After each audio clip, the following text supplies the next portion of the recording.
नमस्कार दोस्तों, my name is Ishwar Parmar. I am second year MBBS student in Goa medical college. आज हम बात करेंगे अध्याय 9 जैविक प्रौद्योगिकी सिद्धांत एवं प्रक्रम, chapter 9 biotechnology principles and process. ठीक है, इस वाले चैप्टर में थ्योरी के अंदर टोटल 7 करेक्शन है और जो डायग्राम है उसके अंदर टोटल 2 करेक्शन है। तो इस चैप्टर के अंदर टोटल 9 करेक्शन है। ठीक है, एक एक करके हम बात करते हैं। सबसे पहला करेक्शन है इसके पहले ही पैराग्राफ में। यहाँ पे देखो तो हिंदी के एनसीईआरटी में पहले पढ़ते हैं तो लिखा हुआ है कि डबल रोटी, शराब इत्यादि सभी सूक्ष्म जीवों द्वारा संपन्न प्रक्रमों से बनते हैं। ठीक है, इंग्लिश के एनसीईआरटी में इसी को पढ़ो तो लिखा हुआ है कि in this sense making curd, bread और wine which are all microbes mediated process. ठीक है, तो क्या फ़र्क है इसमें कि इंग्लिश के एनसीईआरटी में जो कर्ड लिखा हुआ है ये एक्स्ट्रा है, ये हिंदी के एनसीईआरटी में नहीं लिखा हुआ है। तो आप हिंदी के एनसीईआरटी में यहाँ पे दही लिख सकते हो कि दही भी है जो ये सूक्ष्म जीवों द्वारा संपन्न प्रक्रमों से बनते हैं। ठीक है, ये हो गया हमारा 1 नंबर करेक्शन। इसके बाद फिर आगे हम बात करते हैं 2 नंबर करेक्शन। 2 नंबर करेक्शन अगले पेज पे इसके यहाँ पे देखो। पहले हिंदी के एनसीईआरटी में हम पढ़ते हैं तो लिखा हुआ है कि लैंगिक जनन से विभिन्नताएं उत्पन्न होती है। ठीक है, सही बात है। इसी को इंग्लिश के एनसीईआरटी में पढ़े तो लिखा हुआ है कि asexual reproduction preserve the genetic information will sexual reproduction permits variation. ठीक है, इसमें यह है कि जो एसेक्सुअल रिप्रोडक्शन होता है उससे जेनेटिक इन्फॉर्मेशन जो है वो प्रिजर्व रहती है और जो सेक्सुअल रिप्रोडक्शन होता है उससे वेरिएशन परमिट्स होती है, मतलब वेरिएशन उत्पन्न होती है। तो हिंदी के एनसीईआरटी में आप क्या करना कि यहाँ पे एक और मतलब इस वाली लाइन को पूरा करना कि एसेक्सुअल रिप्रोडक्शन जेनेटिक इन्फॉर्मेशन को प्रिजर्व करता है। ठीक है, उसके बाद ये वाला सेंटेंस इसका कंप्लीट हो जाएगा। ये हो गया हमारा 2 नंबर करेक्शन। 2 के बाद फिर आगे बात करते हैं 3 नंबर करेक्शन। 3 नंबर में आप यहाँ पे आ जाए, इसमें देखो तो लिखा हुआ है हिंदी के एनसीईआरटी में पहले पढ़ते हैं। हिंदी में लिखा हुआ है कि एक्सोन्यूक्लियस 2 प्रकार के होते हैं एवं एक्सोन्यूक्लियस डीएनए के सिरों से न्यूक्लियोटाइड को अलग करते हैं, जबकि एंडोन्यूक्लियस डीएनए को भीतर विशेष स्थलों पर काटते हैं। ठीक है, सही बात है ये बात। लेकिन इसी को इंग्लिश के एनसीईआरटी में पढ़ो तो लिखा हुआ है कि there are 2 kinds, exonuclease and endonuclease. ठीक है, तो इसको कंपेयर करके आप देखो तो हिंदी के एनसीईआरटी में लिखा हुआ है कि एक्सोन्यूक्लियस 2 प्रकार के होते हैं। एक्सोन्यूक्लियस 2 प्रकार के नहीं होते, जो न्यूक्लियस होते हैं ये 2 प्रकार के होते हैं। कौन कौन से होते हैं? पहला एक्सोन्यूक्लियस और दूसरा एंडोन्यूक्लियस। हिंदी के एनसीईआरटी में डायरेक्ट लिखा है कि एक्सोन्यूक्लियस 2 प्रकार के होते हैं एवं एंडोन्यूक्लियस। तो इसको आप यहाँ पे करेक्शन कर देना कि जो न्यूक्लियसेस होते हैं वो 2 प्रकार के होते हैं, एक एंडोन्यूक्लियस दूसरा एक्सोन्यूक्लियस। ठीक है, तो अपना ये हो गया इसमें और एक्सोन्यूक्लियस, बाकी सब सही इसमें। ठीक है, ये हो गया हमारा 3 नंबर करेक्शन। फिर आगे बात करते हैं हम 4 नंबर करेक्शन में जो ये कोड दे रखा है यहाँ पे, इसमें देखो। इसमें हिंदी के एनसीईआरटी में क्या किया है कि जो ये ऊपर कोड लिख रखा था इसी को डायरेक्ट नीचे पेस्ट कर दिया।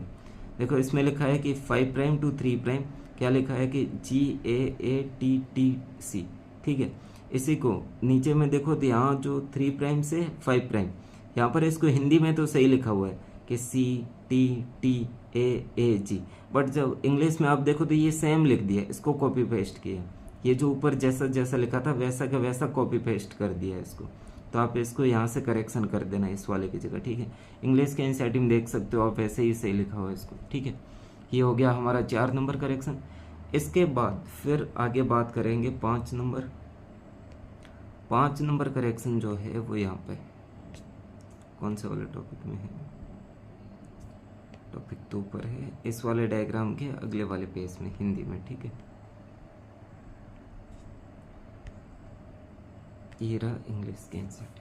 पहले हिंदी के एनसीईआरटी में पढ़ते हैं। हिंदी में लिखा हुआ है कि उदाहरणार्थ आप विजातीय डीएनए को संवाहक PBR322 में स्थित टेट्रासाइक्लिन प्रतिरोधी जीन के स्थल से जोड़ सकते हैं। ठीक है, इसी को इंग्लिश के एनसीईआरटी में पढ़े तो क्या लिखा है कि for example you can ligate A फॉरेजन DNA at the BAMH first sight of tetracycline resistance gene in the vector PBR322। ठीक है, तो इसमें क्या फ़र्क है कि हिंदी की एनसीईआरटी में ये जो लिखा है कि BAMH फर्स्ट साइट, ये नहीं लिखा हुआ है, ये हिंदी की एनसीईआरटी में नहीं लिखा हुआ है। ठीक है, तो इस वाले को आप यहाँ पे इससे पहले यहाँ पर लिख देना हिंदी के एनसीईआरटी में। ठीक है, क्या लिखोगे कि जो PBR322 में जो BAMH साइट होती है जो टेट्रासाइक्लिन वाली, यहाँ पे देखो डायग्राम में मैं आपको बताता हूँ।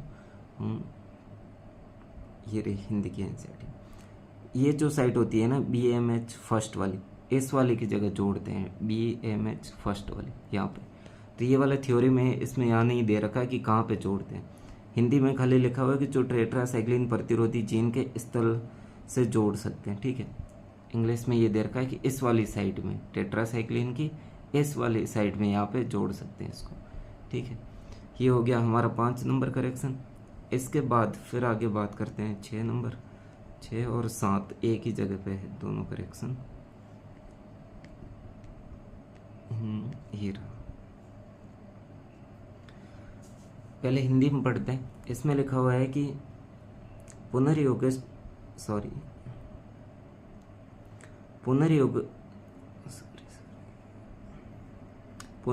DNA प्रौद्योगिकी टेक्नोलॉजी चरण विशिष्ट अनुक्रम में सम्मिलित है, जैसे DNA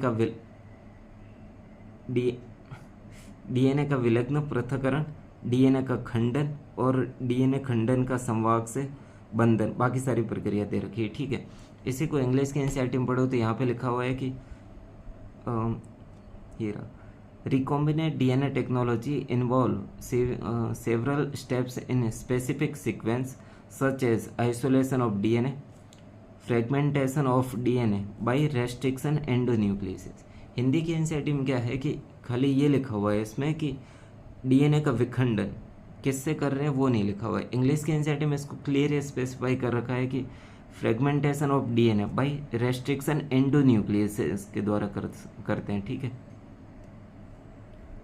फिर ये हो गया हमारा 6 नंबर करेक्शन कि इस वाले सेंटेंस को आप पूरा कर देना कि DNA खंडन किसके द्वारा, रेस्ट्रिक्शन एंडोन्यूक्लियस, एक्सोन्यूक्लियस नहीं, एंडोन्यूक्लियस के थ्रू करेंगे अपन। ठीक है, ये हो गया। उसके बाद 7 नंबर में क्या है कि जो ये लिखा हुआ है हिंदी में कि DNA का खंडन और DNA खंडन का संवाहक से बंधन, इन दोनों के बीच में एक और स्टेप के बारे में बताया इन्होंने, जो कि हिंदी के एनसीईआरटी में लिखा है कि isolation of A decide DNA fragment, जो अपना डिसाइड DNA फ्रेगमेंट होता है उसको आइसोलेशन करना।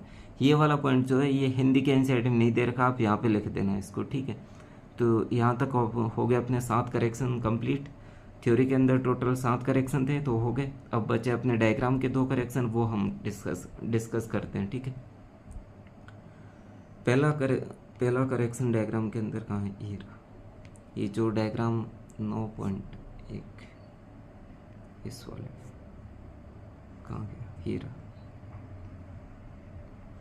इसमें आप देखो तो यहाँ पे जो ये लिखा हुआ है कि DNA क्रम कौन सा, GAATIC। ठीक है, हिंदी के एनसीईआरटी में क्या किया है इन्होंने, मतलब T लिखना था उसकी जगह I लिख दिया है। इंग्लिश के एनसीईआरटी में देख लो तो यहाँ पे GAATTC लिखा हुआ है। ठीक है, तो ये हो गया अपना डायग्राम का पहला करेक्शन।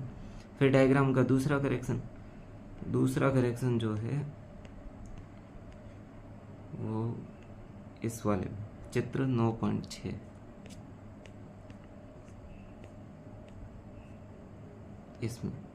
इसमें आप देखो तो यहाँ लिखा हुआ है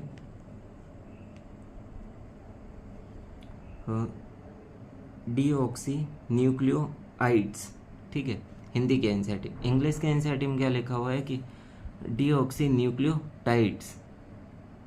हिंदी के एनसीईआरटी में लिखा है इनको कि आइड्स में अब इन्होंने ना तो ये लिखा है कि डीऑक्सी न्यूक्लियोसाइड्स, ना इन्होंने ये लिखा है कि डीऑक्सी न्यूक्लियोटाइड्स, ना साइड्स लिखा है ना टाइड्स लिखा है, इन्होंने डायरेक्ट आइड्स लिख दिया, स ओटा को हटा के, दोनों को कुछ नहीं। इंग्लिश के एनसीईआरटी में देखो तो लिखा हुआ है कि इन्होंने टाइड्स, ठीक है, डीऑक्सी न्यूक्लियोटाइड्स, टाइड्स मतलब जिनके साथ फॉस्फेट, मतलब डीऑक्सी न्यूक्लियोटाइड्स और टाइड्स, तो आप इसको यहाँ से करेक्शन कर देना, आइड्स नहीं, ये टाइड्स है, ठीक है। ये हो गया अपना डायग्राम का 2 नंबर करेक्शन। तो इस वाले चैप्टर में थ्योरी के अंदर कितने थे, टोटल 7 करेक्शन, और डायग्राम में 2, टोटल हो गए 9 करेक्शन हमने डिस्कस कर लिए, ठीक है। यदि वीडियो आपको अच्छे लग रहे हो तो अपने दोस्तों के साथ शेयर ज़रूर करें। धन्यवाद।